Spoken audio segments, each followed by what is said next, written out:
तो हम लगन कुंडली में थर्ड हाउस के स्वामी के विभिन्न भाव में प्लेसमेंट के बारे में विचार कर रहे थे। इस वीडियो में पंचम भाव के बारे में जानेंगे। पंचम भाव यानी आपका थर्ड हाउस का स्वामी अगर लगन कुंडली में फिफ्थ हाउस में बैठा है तो आप इस प्लेसमेंट पर किस प्रकार से विचार कर सकते हैं। देखिए, थर्ड हाउस है वो आपके सेल्फ एफर्ट का है, आपकी इमेजिनेशन का है, आपकी कहीं ना कहीं जो स्किल्स हैं या आपका जो इंटरेस्ट है, हॉबी है, उसका है। और अगर थर्ड हाउस का संबंध इस प्रकार से कहीं ना कहीं फिफ्थ हाउस से जुड़ता है तो ये हाईली आपको स्किल्स दे सकता है और हाईली क्रिएटिव बना सकता है। इस वजह से आपको बहुत ज़्यादा नेचुरल टैलेंट होगा किसी भी काम को करने के लिए। और अब इसका जो बड़ा रोल है वो आपके करियर में होने वाला है या आपकी अर्निंग्स को लेके या जो भी काम आप अपना करने के लिए चुनेंगे जीवन में उस पर होने वाला है। लेकिन कभी कभी जो हमारा थर्ड लॉर्ड है वो फिफ्थ हाउस में अच्छी स्थिति में नहीं होता है या फिफ्थ हाउस में कोई अन्य क्रूर ग्रह बैठा हुआ होता है या उसका शत्रु ग्रह बैठा हुआ होता है, तो आपको कभी कभी कैरियर को चुनने में डिफिकल्टी आएगी। आपके पास ऑप्शंस तो बहुत सारे रहेंगे लेकिन कौन सा पर्टिकुलर कैरियर आप अपने लिए चुने इसको लेकर आपको कंफ्यूजन रहेगा। तो थर्ड हाउस का स्वामी अगर फिफ्थ हाउस में आ जाता है तो आपके लिए पढ़ना लिखना या कोई भी प्रकार का क्रिएटिव वर्क करना आसान होने वाला है। आपके टैलेंट में बहुत ज़्यादा वृद्धि होने वाली है, इमेजिनेशन में बहुत ज़्यादा वृद्धि होने वाली है। और अब आपके क्रिएटिव टैलेंट का प्रभाव आपके निर्णय लेने की क्षमता पर भी पड़ेगा, आपके सोचने समझने की क्षमता पर भी पड़ेगा। इसके साथ साथ थर्ड हाउस का स्वामी का फिफ्थ हाउस में आना आपके माइंड को बहुत ज़्यादा क्रिएटिव और बहुत ज़्यादा तेज बना देता है। इससे आपकी मेमोरी भी बढ़ेगी, आपके काम करने की क्षमता भी बढ़ेगी। यहाँ माइंड की स्किल बहुत ज़्यादा मैटर करेगी, माइंड की स्किल बहुत ज़्यादा इंप्रूव भी होगी और समय के साथ साथ और तेज़ी से बढ़ेगी। अब आपको ये देखना पड़ेगा थर्ड हाउस का स्वामी अगर फिफ्थ हाउस में आया तो अन्य कौन कौन से ग्रहों का यहाँ संबंध है। देखिए, थर्ड हाउस का फिफ्थ हाउस में आना जातक को बहुत ही इंटेलिजेंट बनाता है और बहुत ही ज़्यादा स्किल वाला बनाता है। इसलिए आपको ऐसा जो प्लेनेट है थर्ड हाउस का जो स्वामी बहुत सारे नए नए ऑप्शंस देगा, बहुत ज़्यादा आपको वैरायटी रहेगी काम करने के हिसाब से। अगर देखें प्रोफेशनल तरीके से, अगर इसको देखें या अर्निंग्स को लेकर देखा जाए तो इसके साथ साथ आपका थर्ड हाउस का स्वामी फिफ्थ हाउस में आ गया तो वो आपकी संतान की क्रिएटिविटी और उनकी स्किल्स पर भी बहुत गहरा प्रभाव डालेगा। अब आपको ये देखना पड़ेगा कि थर्ड हाउस का स्वामी जो फिफ्थ हाउस में आया है क्या वो अपने मित्र के घर में है। अगर वो मित्र के घर में है और बहुत बली है तो अच्छा है आपके लिए, लेकिन आपको उसकी एक्चुअल प्लेसमेंट देखनी पड़ेगी, उसका एक्चुअल बल देखना पड़ेगा। और फिफ्थ हाउस का लॉर्ड आपके चार्ट में कितना मजबूत है आपको ये जरूर चेक करना पड़ेगा। अगर फिफ्थ हाउस का लॉर्ड आपका मजबूत स्थिति में नहीं है तो आप उतना अधिक फायदा नहीं उठा सकेंगे थर्ड हाउस लॉर्ड का फिफ्थ हाउस में बैठने का। तो अब जो आपका थर्ड हाउस का स्वामी वो अन्य किस भाव का स्वामी, आपको ये भी देखना है। थर्ड हाउस का स्वामी जिस अन्य भाव का स्वामी है उस भाव से संबंधित भी आप में कोई ना कोई टैलेंट हो सकता है या उस भाव से संबंधित काम करें अगर आप अपने टैलेंट का यूज करके तो आपके लिए बहुत ज्यादा कंफर्टेबल रहेगा। अब जो आपका थर्ड हाउस का स्वामी फिफ्थ हाउस में बैठा है वो यहाँ से दृष्टि डालेगा डायरेक्टली आपके 11वें भाव पे, तो वो आपके नेटवर्क में विस्तार करने वाला होगा। ऐसा जातक बहुत ही ज्यादा मेंटली स्किल वाला तो होगा ही होगा, लेकिन वो हार्ड वर्कर बहुत ज्यादा होगा और काफी क्विकली करेगा हर काम को। ऐसा जातक कोई भी प्रकार की अपने अंदर स्किल रखता है और वो बिजनेस स्किल भी बहुत ज़्यादा अच्छी रख सकता है। इसके साथ साथ अगर वो कोई भी प्रकार का व्यापार करेगा, किसी भी प्रकार का अगर अपना खुद का धंधा करेगा तो वो ज़्यादा से ज़्यादा अपना नेटवर्क बढ़ा पाएगा और अपना जो प्रोडक्ट है, अगर वो कोई भी चीज़ सेल कर रहा है, कोई भी प्रोडक्ट को सेल करना चाहता है, मार्केटिंग जैसा अगर काम करे तो बहुत ज़्यादा अच्छा है उसके लिए।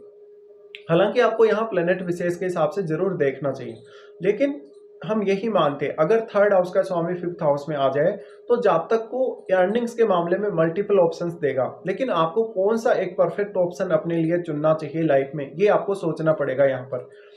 लेकिन देखिए, वास्तव में थर्ड हाउस का संबंध फिफ्थ हाउस से है तो थर्ड हाउस आपका करेज है, साहस है और आप किसी भी प्रकार की खराब से खराब कंडीशन में भी बहुत अच्छे से फैसला लेंगे, बहुत अच्छे से उस स्थिति से निपटेंगे।